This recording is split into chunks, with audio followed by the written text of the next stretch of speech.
versículo 11. Dice así la palabra del Señor. Acerca de esto tenemos mucho que decir y difícil de explicar, puesto que os habéis hecho tardos para oír. Pues aunque ya debierais ser maestros, otra vez tenéis necesidad de que alguien os enseñe los principios elementales de los oráculos de Dios, y habéis llegado a tener necesidad de leche y no de alimento sólido. Porque todo el que toma solo leche no está acostumbrado a la palabra de justicia, porque es niño. Pero el alimento sólido es para los adultos, los cuales por la práctica tienen los sentidos ejercitados para discernir el bien y el mal.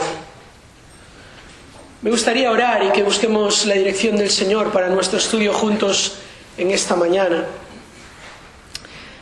Padre nuestro, queremos darte las gracias porque un domingo más tú nos permites venir juntos para alabarte, para recordar que en Cristo tenemos este refugio eterno, este amigo de pecadores que llevó el pecado de los pecadores, para que nosotros, aun cuando pensamos que hay condenación, sabemos que no hay condenación para los que están en Cristo. Y sabemos, Señor, que Cristo es aquel que nos llevará al cielo, a la vida eterna. Con Cristo estaremos para siempre, porque Cristo es el camino y la verdad y la vida. Y nos gozamos, Señor, en esta mañana, en esta realidad de la salvación, pero también nos preocupamos por aquellos que aún no han aceptado a Cristo como Salvador. Y queremos pedirte, oh Dios, en esta mañana que por medio de tu palabra tú obres con poder y tu Espíritu traiga salvación entre nosotros. Si es que hay entre nosotros alguna persona que aún no ha confiado en Cristo verdaderamente. Y pedimos, Señor, que tú dirijas nuestra meditación en tu palabra esta mañana, para que sea hecha de una manera que trae gloria a ti, porque es tu palabra, no palabra de hombres, no opiniones humanas, sino la palabra que es verdad, la palabra de justicia. Ayúdanos, Señor, en nuestra meditación. Necesitamos tu ayuda siempre. Permítenos, Señor, entender la importancia de este momento y aprovechar esta oportunidad que tenemos de estudiar tu palabra. Te lo pedimos en el nombre de Jesús. Amén. El pastor Miguel Núñez de la República Dominicana escribió que hay una cosa peor que no ser cristiano, y es no serlo y creer que lo eres. Una cosa peor que no ser cristiano es no ser cristiano pero pensar que uno es cristiano. Creo que tiene razón. ¿Qué puede haber más terrible que el autoengaño? El pensar que uno es cristiano, que es parte del reino de Dios, y no darse cuenta de que esa no es la realidad. ¿Y cómo es posible?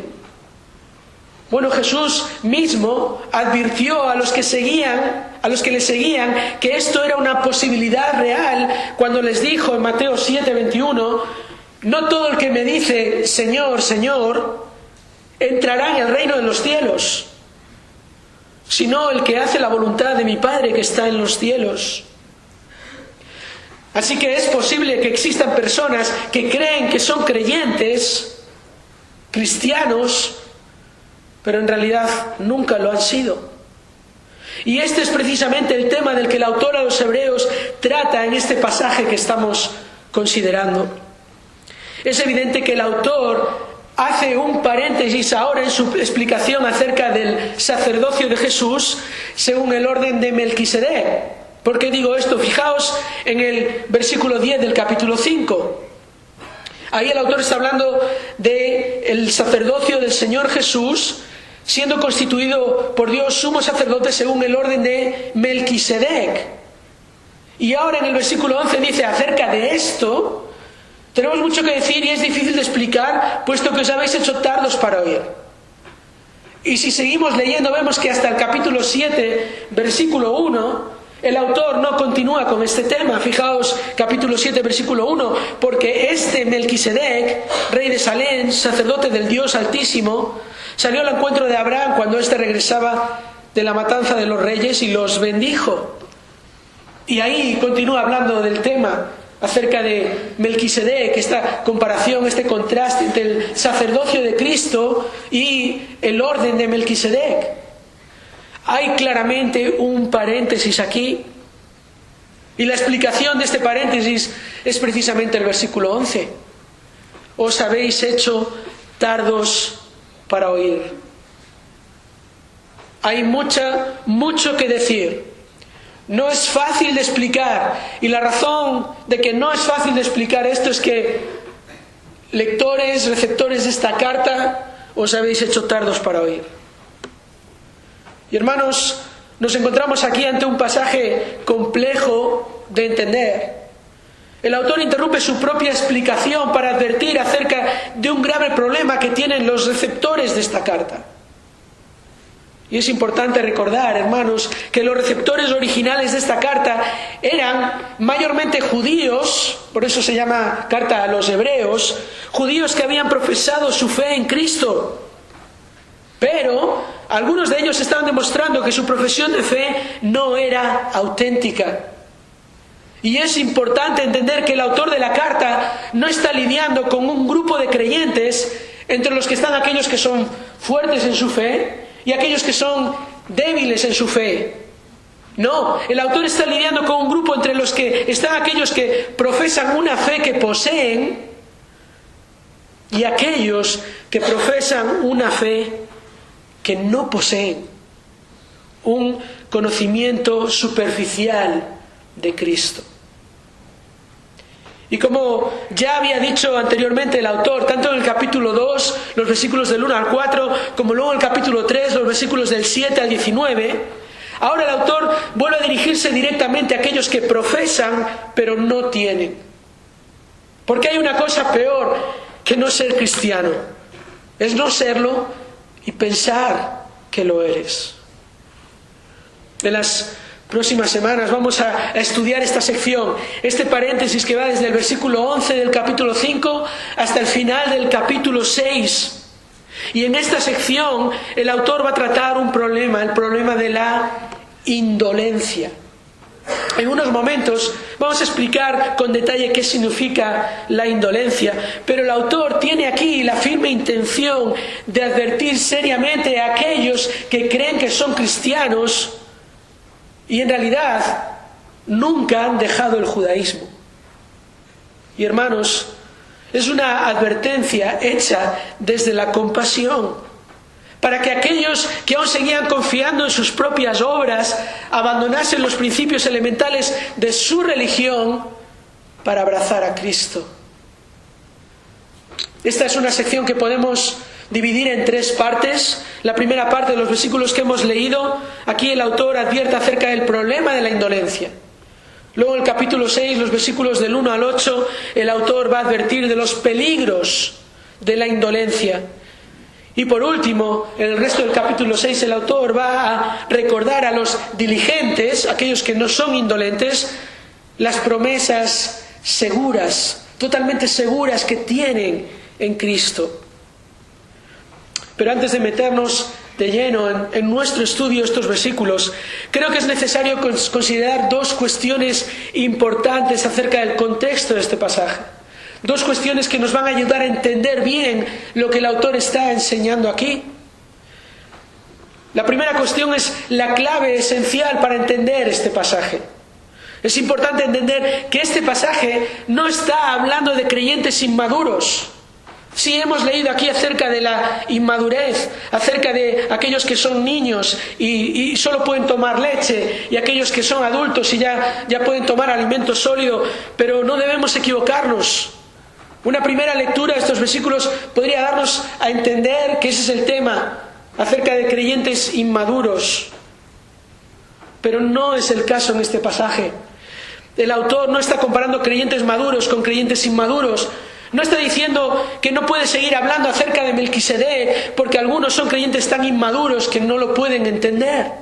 No, hay varias razones sólidas que nos ayudan a entender que aquí el autor está comparando creyentes con incrédulos. Más concretamente, el autor está comparando el cristianismo, la auténtica fe en Cristo, con el judaísmo, una religión que quizás podía entender cosas intelectuales acerca del Mesías, pero que no habían creído en Cristo. El autor compara a los judíos que sí habían creído en Cristo con los judíos que seguían confiando en los principios del judaísmo. La primera razón es el contexto mismo de la carta. La primera razón por la que entendemos que está hablando a incrédulos es el contexto de la carta. Porque desde el capítulo 1 el autor está comparando el Antiguo Testamento con el Nuevo Testamento. Está hablando de otros tiempos en los que Dios había hablado en muchas ocasiones a los padres por los profetas, a un tiempo ahora, los últimos tiempos en los que nos ha hablado a través del Hijo. Está comparando el Antiguo Testamento con el Nuevo Testamento y de manera particular nos está mostrando la preeminencia del Nuevo Pacto sobre el Antiguo Pacto. Y mirad, la relación entre estos pactos no es en cuanto a su eficacia, porque ambos pactos sirvieron a los planes eternos de Dios. La relación entre el Antiguo Pacto y el Nuevo Pacto es en cuanto a su naturaleza. El Antiguo Pacto era un pacto simbólico, ilustrativo, representativo de lo que Dios iba a hacer a través del Nuevo Pacto. En cambio, el Nuevo Pacto es real, definitivo, y la culminación del plan divino y soberano de salvación. Por eso el autor aquí utiliza esta ilustración de la madurez que vemos en los versículos del 12 al 14, luego vemos en el capítulo 6, versículo 1, cuando el autor les llama a avanzar hacia la madurez. La madurez de la que el autor habla no es un llamado a crecer, sino un llamado a creer. Un llamado a dejar de confiar en las ilustraciones del Antiguo Pacto para confiar en la realidad del Nuevo Pacto. Un llamado a dejar de confiar en los mediadores del Antiguo Pacto. Por eso el autor ha comparado a Cristo con los ángeles, que eran considerados mediadores del Antiguo Pacto, con Moisés, que era considerado el mediador de Israel en el Antiguo Pacto, bajo el Antiguo Pacto. Y aún ahora, como está haciendo el autor, con Aarón y realmente todos los sumos sacerdotes que vinieron de la familia de Aarón, que eran los que mediaban entre Dios y el pueblo. Todos estos eran símbolos de aquel que es el auténtico sumo sacerdote, aquel que hizo la obra de una vez para siempre, aquellos en los que debían poner su confianza. El autor está llamando a aquellos receptores a que no confíen en los mediadores del Antiguo Pacto, sino en el mediador del Nuevo Pacto. A que comprendan que la entrada al reino de Dios es a través de la obra del mediador del Nuevo Pacto y no a través de las obras de los mediadores del Antiguo Pacto.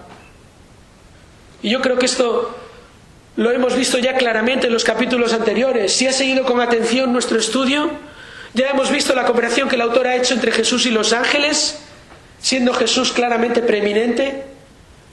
Entre Jesús y Moisés, siendo Jesús claramente preeminente. Y ahora, como está haciendo también entre Jesús y Aarón.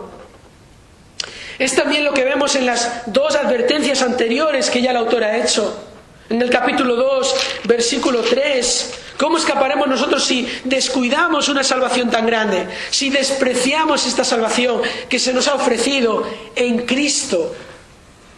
O luego en el capítulo 3, versículo 12, cuando el autor dice: tened cuidado, hermanos, no sea que en alguno de vosotros haya un corazón malo de incredulidad para apartarse del Dios vivo. Esa es la primera razón. El contexto nos muestra que esta es una realidad que el autor está advirtiendo a algunos que creen que son cristianos y no lo son. Siguen aferrados al judaísmo. Ahora, la segunda razón por la que creo que el autor se está dirigiendo a incrédulos y no a creyentes inmaduros es el uso que el autor hace de la palabra adultos en el versículo 14. La palabra que si estás leyendo en la traducción de la Reina Valera del 60, te dice aquellos que han alcanzado madurez, ¿verdad? Lo tienes ahí, capítulo 5, versículo 14. Bueno, esto es una palabra muy interesante. Es una palabra que en otros pasajes del Nuevo Testamento se traduce como perfecto, o perfectos, o perfeccionados. Es la palabra en el griego teleios, y es una palabra que Pablo, por ejemplo, utiliza en varias de sus cartas para así hablar de crecimiento y madurez de los creyentes. Fijaos, por ejemplo, 1 Corintios 14, 20, Pablo dice: hermanos, no seáis niños en la manera de pensar. Fijaos, dice: hermanos, no seáis niños en la manera de pensar, más bien sed niños en la malicia, pero en la manera de pensar, sed maduros. Aquí está nuestra palabra, perfectos, teleios. Luego, en Efesios capítulo 4, versículo 13, ahí se nos habla de que todos lleguemos a la unidad de la fe y del conocimiento pleno del Hijo de Dios, a la condición de un hombre maduro, teleios, a la medida de la estatura de la plenitud de Cristo. Y Pablo otra vez está hablando aquí acerca de la madurez del creyente. Un pasaje más es Colosenses capítulo 1, versículo 28, donde Pablo dice: a Él, a Cristo, nosotros proclamamos, amonestando a todos los hombres y enseñando a todos los hombres con toda sabiduría, a fin de poder presentar a todo hombre perfecto, aquí está la palabra otra vez, teleios, maduro, en Cristo.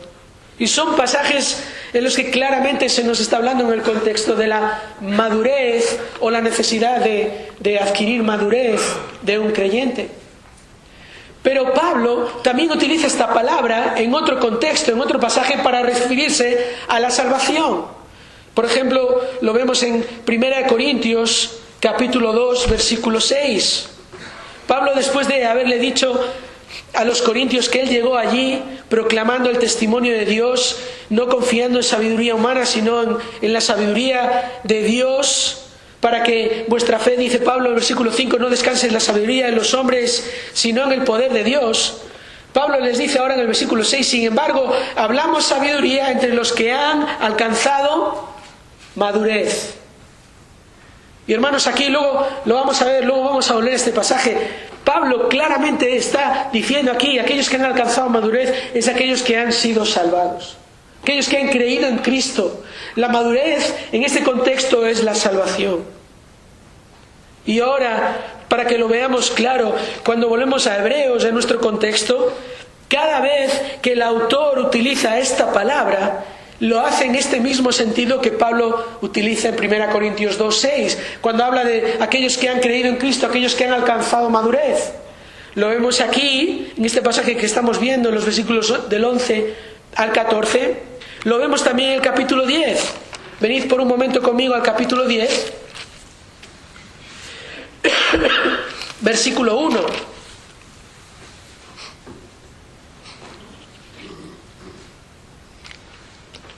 Ahí el autor dice: pues ya que la ley solo tiene la sombra de los bienes futuros y no la forma misma de las cosas, nunca puede, y aquí se está refiriendo al antiguo pacto, nunca puede, por los mismos sacrificios que ellos ofrecen continuamente año tras año, fijaos, hacer perfectos a los que se acercan. Y el autor aquí está hablando de la salvación. Está diciendo: los sacrificios del antiguo pacto no salvan, son un símbolo. El sacrificio de Cristo, luego va a explicar, es aquel que nos puede hacer perfectos, aquel que nos puede salvar. Y ahí lo vemos en el capítulo, en este mismo capítulo, en el versículo 14. Cuando ahora sí está hablando acerca del sacerdocio de Cristo, fijaos, Hebreos 10:14, él dice: porque por una ofrenda, él, Cristo, ha hecho ¿qué? ¿Qué dice? Perfectos para siempre a los que son santificados. Y en este pasaje lo vemos claramente: perfectos para siempre, eso es la salvación, a los que son santificados. Eso es ya la parte de esa madurez espiritual del creyente. Por eso vemos que esta es la segunda razón para comprender que aquí el autor está hablando acerca de la salvación. Está comparando a aquellos que son incrédulos, que son niños, porque están solo confiando en el ABC del antiguo pacto, con respecto a aquellos que sí son creyentes, que han entendido a Cristo, que han conocido a Cristo profundamente, y estos son los que han alcanzado madurez, han alcanzado salvación. Ahora, hay una razón más, hermanos, por la que entendemos que el autor está dirigiéndose a judíos incrédulos. Y esta razón tiene que ver con el pasaje más complejo en esta sección. Y no lo vamos a estudiar hoy, lo estudiaremos la semana que viene, pero lo vamos a leer. Ese pasaje más complejo es el capítulo 6, versículo 4. Fijaos lo que dice ahí el autor, Hebreos 6, 4. Dice: porque en el caso de los que fueron una vez iluminados, que probaron el don celestial y fueron hechos partícipes del Espíritu Santo, que gustaron la buena palabra de Dios y los poderes del siglo venidero, pero después cayeron, es imposible renovarlos otra vez para arrepentimiento, puesto que de nuevo crucifican para sí mismos al Hijo de Dios y les ponen a la ignominia pública. ¿Qué está diciendo este pasaje? Ya digo que no lo vamos a ver hoy con profundidad, pero la dificultad de este pasaje está en entender si está enseñando este pasaje que la salvación es algo que después de haberla recibido la puedes perder. Este pasaje está diciendo esto. Cuando dice aquellos que fueron iluminados, que probaron el don celestial, partícipes del Espíritu Santo, gustaron la buena palabra de Dios y los poderes del siglo venidero, se está refiriendo a aquellos que creyeron en Cristo, pero luego cayeron y ya es imposible renovarlos para el arrepentimiento. La respuesta es un contundente no. La Biblia enseña claramente que la salvación no se pierde. El problema está en que la enseñanza del Nuevo Testamento es clara en cuanto a esta verdad. La salvación es un don de Dios basado en la obra completa de Cristo, un sacrificio perfecto que quitó el pecado de en medio. Aquellos que creen en Cristo, es el mensaje claro de la Biblia, los que creen en su persona y en su obra, reciben el don de la vida eterna. No reciben una prueba, un tiempo de prueba de la vida eterna, a ver cómo actúan. No, es el don de la vida eterna para siempre. ¿Por qué? Importante, porque Cristo ha cancelado la deuda de su pecado completamente. Pero a lo largo de la historia del cristianismo, y aún hoy en día, hay entre los evangélicos quienes creen que la salvación se puede perder. Hay algunos que creen eso, y de hecho este pasaje de Hebreos es el que utilizan para su argumento. El problema de su argumento con respecto a este pasaje es que creen que el autor en esta sección está dirigiéndose a creyentes que necesitan crecer. Pero lo cierto es que según el contexto, según una hermenéutica correcta, la hermenéutica son las normas de interpretación, no solo de interpretación bíblica, interpretación de cualquier texto. Esas normas son objetivas y quien no las sigue es cuando malinterpreta la Escritura. Pero entendiendo el contexto, como estamos viendo, aplicando una hermenéutica correcta, en este pasaje el autor se está dirigiendo a incrédulos. Y veremos la semana que viene cómo esta descripción del versículo 4 y 5 del capítulo 6 se sigue refiriendo a los inmaduros del capítulo 5, versículos 11 al 14. Este pasaje está hablando acerca de incrédulos, no de creyentes inmaduros. Y hermanos, espero que entendáis por qué me estoy tomando tanto tiempo para explicar estas cosas. Esto es fundamental para entender toda esta sección. La clave para entender esta sección no está hablando a creyentes inmaduros, está hablando a incrédulos. Ahora, una segunda cuestión importante también a la hora de estudiar este pasaje es comprender lo que el autor está haciendo aquí.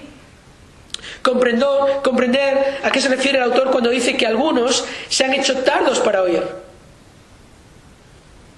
Como digo, la clave es comprender que este pasaje es un llamado a la salvación en Cristo. El autor se detiene en su explicación acerca del orden de Melquisedec. Ya lo hemos visto, ¿verdad? Claramente hay un paréntesis aquí. Y se detiene porque algunos, lo dice él, algunos no pueden entender lo que ya deberían entender. Pero notad que luego en el capítulo 7, como ya hemos leído, el autor va a seguir con la explicación.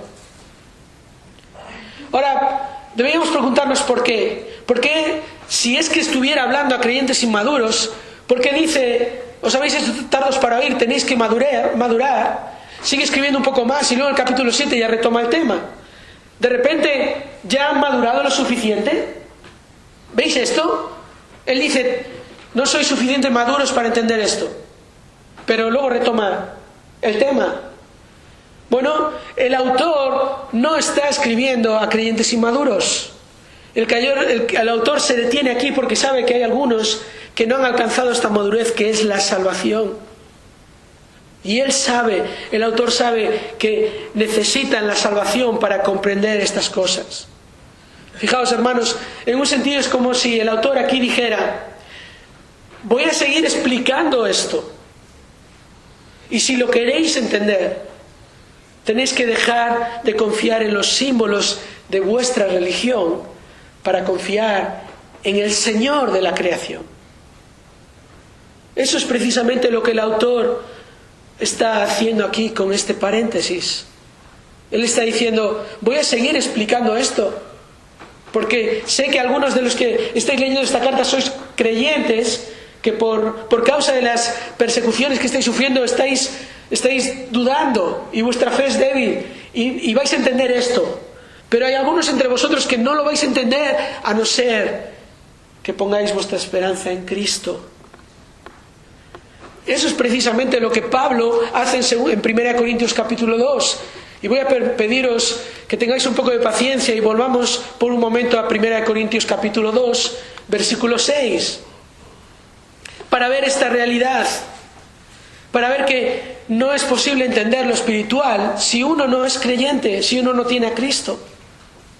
Ya vimos en el versículo 6, 1 Corintios 2, que Pablo sí que habla sabiduría entre los que han alcanzado madurez, pero una sabiduría no de este siglo, ni de los gobernantes de este siglo que van desapareciendo, sino que hablamos sabiduría de Dios en misterio, es decir, una sabiduría, algo que no era conocido pero que ahora se está revelando, la sabiduría oculta que desde antes de los siglos Dios predestinó para nuestra gloria. La sabiduría que ninguno de los gobernantes de este siglo ha entendido, porque si lo hubieran entendido, no habrían crucificado al Señor de la gloria. Ahora, ¿veis aquí el ejemplo de Pablo? Pablo dice, si hubieran entendido, de ninguna manera hubieran matado a Cristo. De ninguna manera hubieran considerado a Cristo como blasfemo. Pero ellos no entendieron el mensaje, y no fue porque Cristo no lo predicó claramente. Es porque no lo aceptaron. Ahora Pablo sigue, como está escrito, versículo 9, cosas que ojo no vio, ni oído yo, ni han entrado al corazón del hombre, son las que Dios ha preparado para los que le aman. Pero Dios, notad ahora, fijaos bien, Dios nos la reveló por medio del Espíritu, porque el Espíritu todo lo escudriña, a las profundidades de Dios. Porque entre los hombres, ¿quién conoce los pensamientos de un hombre sino el espíritu del hombre que está en él? Asimismo, nadie conoce los pensamientos de Dios sino el Espíritu de Dios. Y nosotros, dice Pablo, hemos recibido no el espíritu del mundo sino el Espíritu que viene de Dios. Fijaos, ¿para qué? Para que conozcamos lo que Dios nos ha dado gratuitamente. De lo cual también hablamos, no con palabras enseñadas por sabiduría humana, sino con las enseñadas por el Espíritu, combinando pensamientos espirituales con palabras espirituales. Muy probablemente Pablo está diciendo, combinando el Espíritu de Dios con la palabra de Dios. Así es como un creyente entiende. ¿Por qué? Versículo 14. Porque el hombre natural no acepta las cosas del Espíritu de Dios. Y Pablo aquí está utilizando esta expresión, hombre natural, para referirse al hombre que no ha creído, a la persona que no ha creído. El contraste es entre el espiritual y el natural. El que aún está bajo su vieja naturaleza, sin Cristo. Pablo dice, no acepta las cosas del Espíritu de Dios porque para él son necedad y no las puede entender porque se disciernen espiritualmente. Ese es el punto, hermanos. El autor a los hebreos está haciendo lo mismo que Pablo, porque sabe que esta es la realidad. ¿Sabe lo mismo que Pablo le ha dicho a los corintios?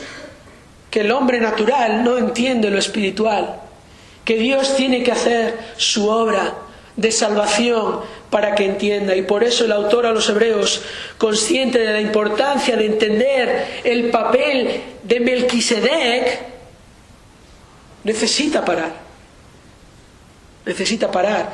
para confrontar a los incrédulos con su incredulidad.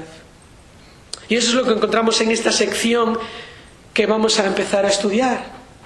Es una seria advertencia, fíjate, a los indolentes. Ahora vamos a hablar de esta palabra. ¿De qué significa esto? Aquellos que no se han esforzado en entender quién es Cristo realmente. Fijaos, la palabra que se traduce en el versículo 11 del capítulo 5, ya volviendo a Hebreos, esta palabra que se traduce como tardos, es una palabra compuesta, está formada de otras dos palabras en el original, que significa no empujar. No empujar, literalmente significa no empujar. Y esto hace referencia a una persona perezosa, a una persona indolente, una persona negligente y torpe. Así que en el contexto, cuando el autor dice tardos para oír, es una referencia a indolencia espiritual. En otras palabras, a quienes entienden intelectualmente las verdades acerca de Cristo, pero luego no actúan de acuerdo a esas verdades. Su falta de obediencia, su falta de convicción demuestra esa pereza, ese entendimiento intelectual acerca de Cristo. Fijaos, aceptar algo como verdad no implica que uno cree la verdad. Y esta es una realidad muy clara, muy vigente en nuestros tiempos. Porque yo me pregunto, ¿cuántos creen en Cristo hoy, pero no viven como si Cristo fuera su Señor? ¿Verdad? El cristianismo no es una religión pequeña o minoritaria. ¿Cuántos hay que dirían sin ninguna duda, creo en Cristo, pero luego sus vidas no demuestran que Cristo es el Señor de sus vidas? ¿Cuántos incluso hoy en día le llaman Señor y en realidad no creen en Él? El problema con la indolencia es que conduce a un estado de autoconfianza, de seguridad infundada. Por eso vemos muchas veces en las iglesias casos de personas que en un momento profesaron la fe, pero que después de un tiempo se alejaron de la iglesia y se alejaron de la palabra de Dios y sus vidas no se corresponden con la fe que profesaron. Y podemos decir, como algunos hacen, que solo son creyentes inmaduros, o que son creyentes carnales, como algunos los describen. ¿De verdad, hermanos, son creyentes? No nos engañemos. La Biblia no habla de esa realidad de un creyente que se aleja, que no vive de acuerdo a Dios y sigue y realmente es creyente. La Biblia tampoco enseña de un creyente que pierde la salvación. Ahí no tienes a un creyente, ahí tienes a un indolente, a uno que se ha hecho tardo para oír. Y hermanos, hay una cosa peor que no ser cristiano. Es no serlo y pensar que lo eres. Por eso es importante entender este pasaje correctamente.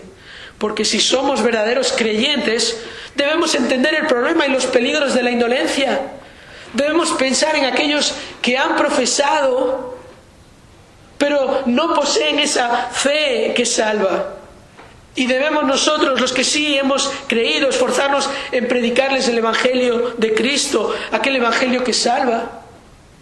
Y aun si hay entre nosotros alguna persona que vive esta realidad, un indolente, nuestro deber es advertir acerca de esta seguridad falsa e infundada.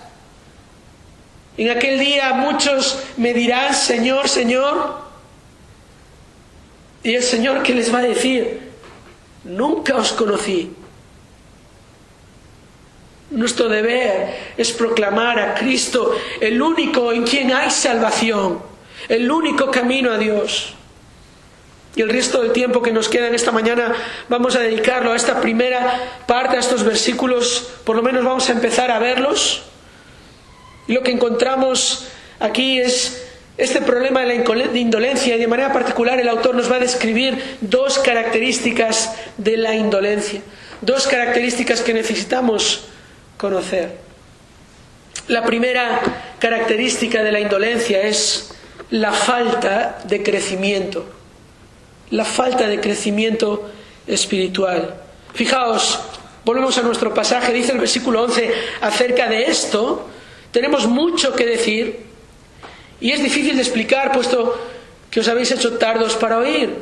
Pues aunque ya debierais ser maestros, otra vez tenéis necesidad de que alguien os enseñe los principios elementales de los oráculos de Dios, y habéis llegado a tener necesidad de leche y no de alimento sólido.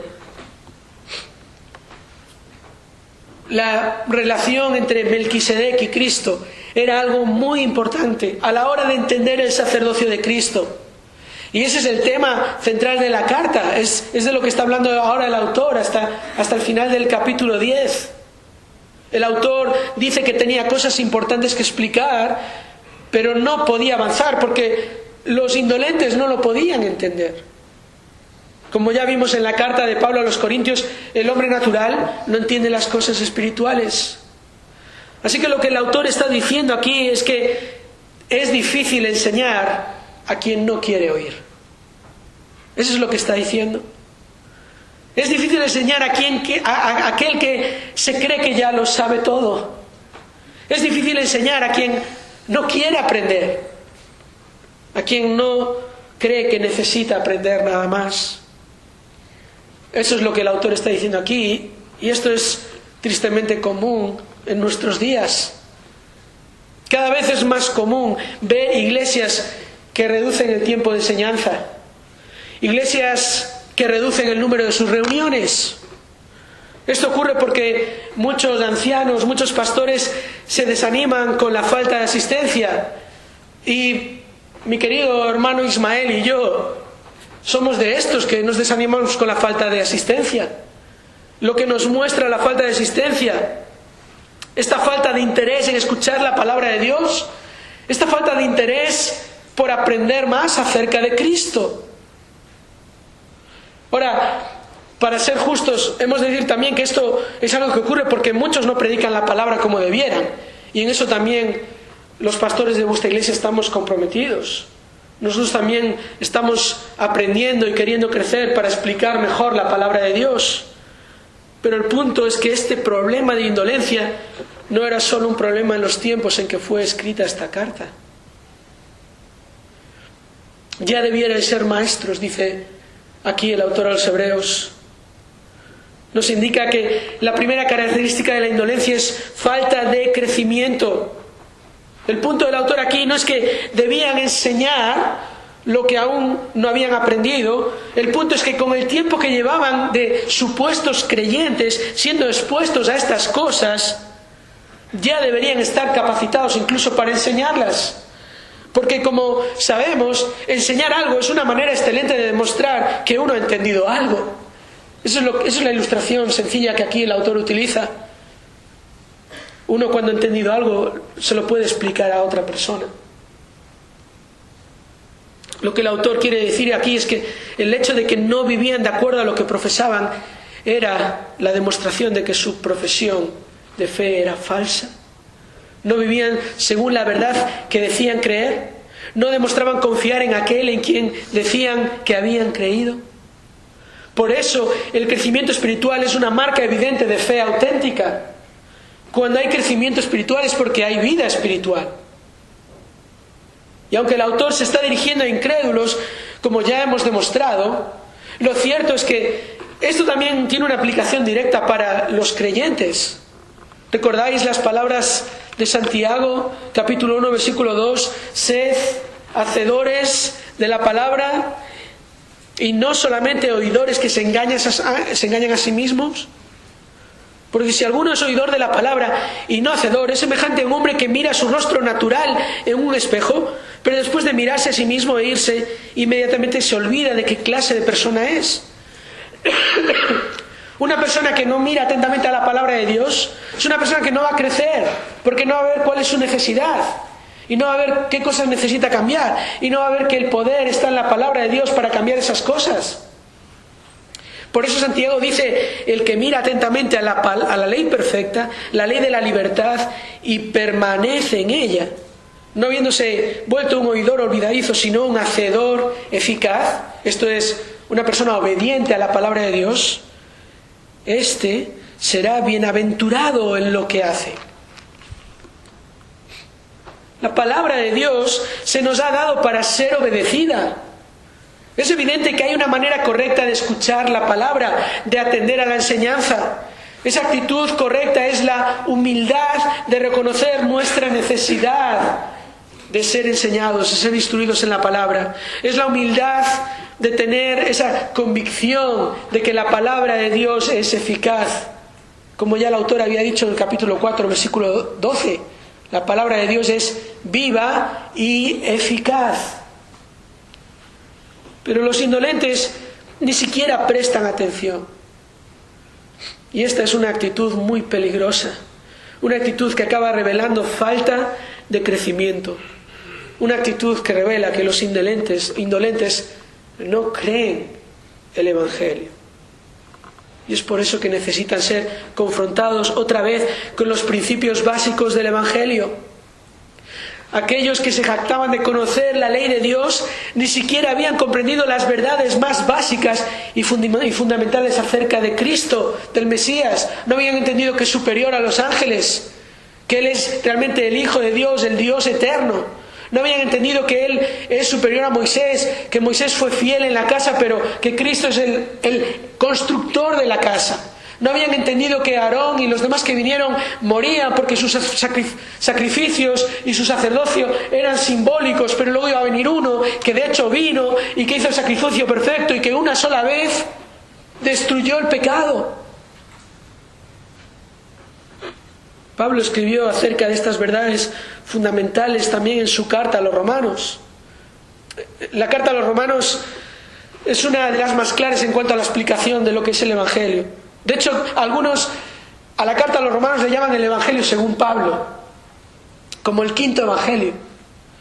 Pablo también tenía en mente a algunos indolentes cuando escribió esta magnífica carta, y os leo en Romanos 2, versículo 17, dice: pero si tú, que llevas el nombre de judío y te apoyas en la ley, que te glorías en Dios y conoces su voluntad, que apruebas las cosas que son esenciales siendo instruido por la ley, y te confías en que eres guía de los ciegos, luz de los que están en tinieblas, instructor de los necios, maestro de los faltos de madurez, que tienes en la ley la expresión misma del conocimiento y de la verdad, tú pues que enseñas a otro, ¿no te enseñas a ti mismo? Tú que predicas que no se debe robar, robas. Tú que dices que no se debe cometer adulterio, adulteras. Tú que abominas los ídolos, saqueas templos. Y sigue con más preguntas. Es el mismo caso, es la misma realidad. Pablo también sabía que algunos en Roma eran de estos indolentes que seguían confiando en la religión judía y que la podían enseñar muy bien. Pero luego sus vidas, que demostraban, no habían creído en Cristo, no seguían a Cristo. Hermanos, esta es la realidad de muchos que después de llevar años en la iglesia siguen sin creer en Cristo. Y lo demuestran por la falta de crecimiento espiritual en sus vidas. Esto es serio, hermanos. Nosotros vemos la ilustración de la vida misma, de lo natural. ¿Cuál es el niño que no crece? El niño que no crece es el niño que está muerto. O muy enfermo y va a morir. Esa es la realidad. Y esta es la primera característica de la indolencia espiritual, falta de crecimiento. Hay una segunda más que vemos en los versículos 13 y 14. El autor aquí dice que han llegado a tener necesidad de leche y no de alimento sólido, final del versículo 12. Versículo 13, porque todo el que toma solo leche no está acostumbrado a la palabra de justicia porque es niño, pero alimento sólido es para los adultos, los cuales por la práctica tienen los sentidos ejercitados para discernir el bien y el mal. Esa es la segunda característica de la indolencia, la falta de discernimiento espiritual. El autor sigue exponiendo el problema de indolencia por medio de otra ilustración. Ahora, la falta de crecimiento, por un lado, cuando ya deberían ser capaces de recibir un alimento espiritual más sólido, resulta que necesitan otra vez el alimento básico.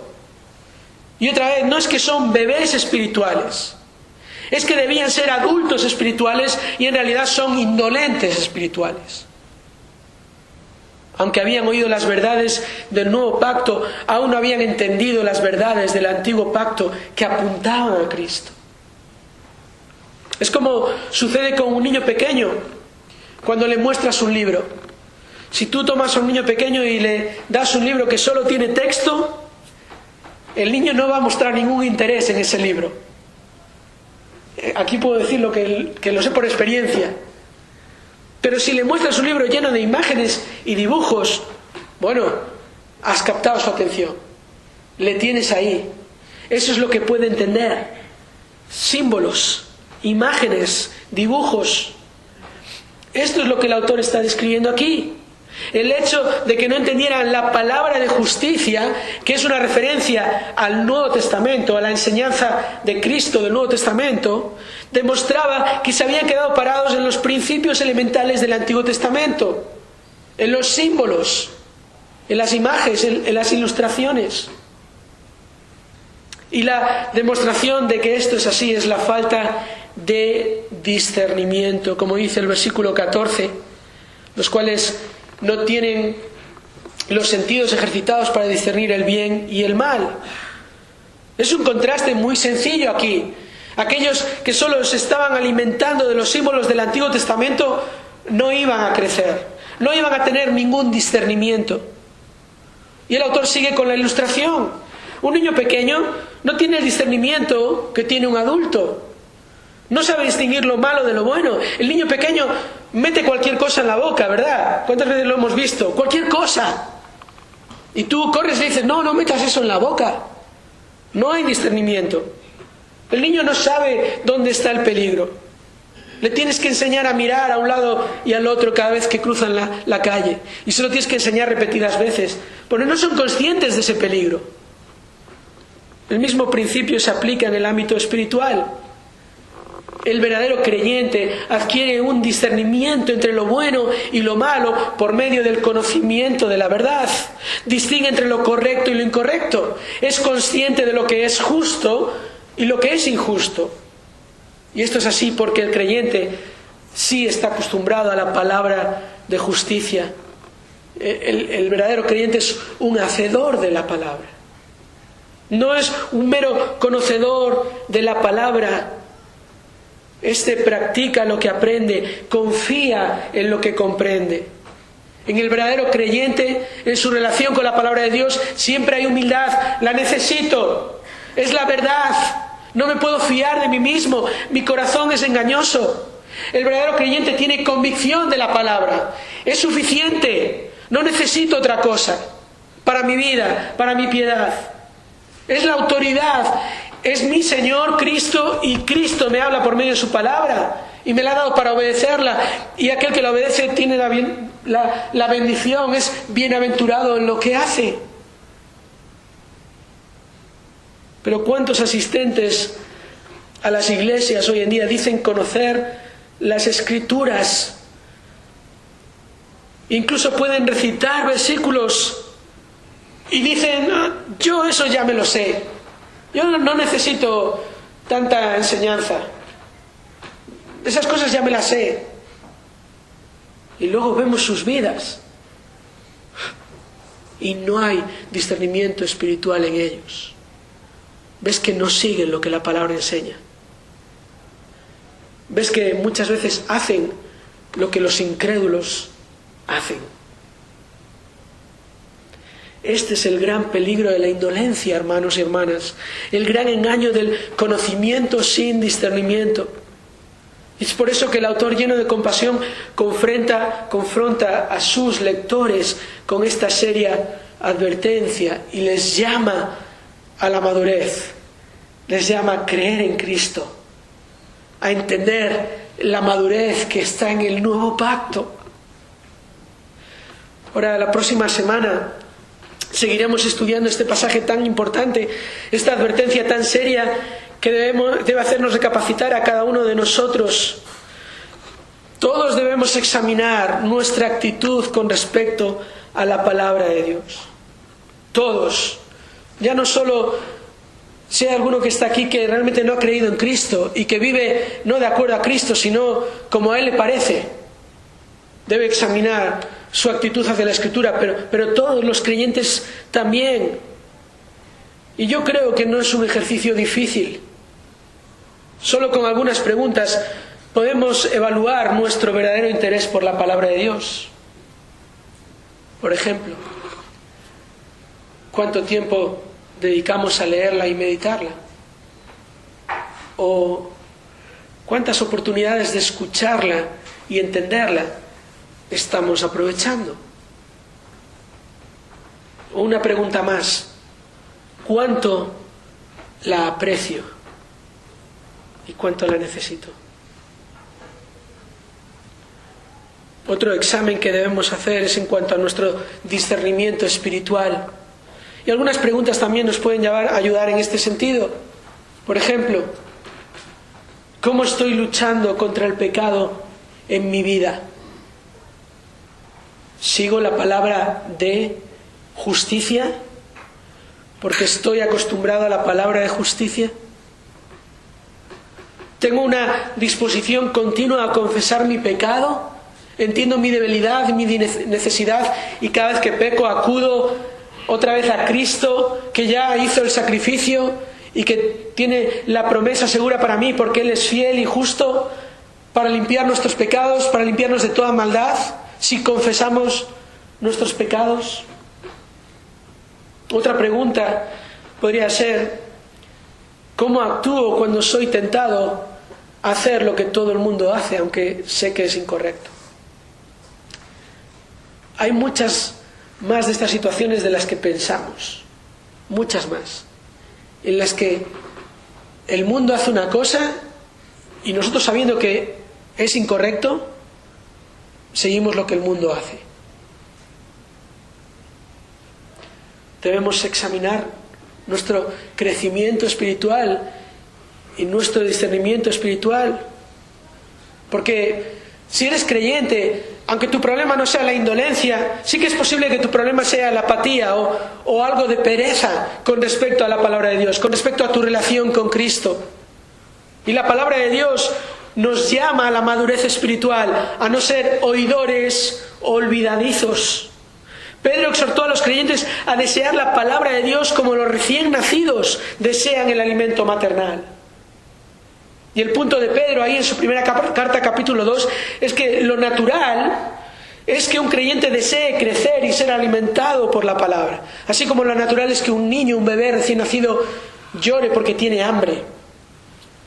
Pablo también exhortó a los creyentes en Éfeso a crecer en el conocimiento de Cristo, porque Cristo mismo había provisto a la iglesia de pastores y maestros que enseñan la palabra. Y nuestra historia está llena de ejemplos en los que la iglesia se ha mostrado inmadura, pero también ejemplos en los que la iglesia se ha mostrado madura, fiel a la palabra de Dios, con un discernimiento espiritual evidente. Y mi pregunta es: ¿qué iglesia seremos nosotros? ¿Una iglesia madura o una iglesia inmadura? Esta mañana no quisiera terminar sin anunciar una vez más el mensaje del Evangelio, de la salvación que solo hay en Cristo. Sé que es un mensaje que muchos habéis escuchado muchas veces, pero el pasaje que acabamos de estudiar nos recuerda que haber escuchado el mensaje muchas veces no es garantía de haber aceptado el mensaje. Y puede que entre nosotros aún haya indolentes. Y sé que esto puede sonar duro, pero es la realidad de estar en una religión y no entender que la religión no salva a nadie. Y escúchame, ninguna religión, empezando por la religión evangélica, ninguna religión salva a nadie. Solo Cristo salva. Si confías en la religión como tu mediador para llevarte a Dios, no te estás esforzando lo suficiente.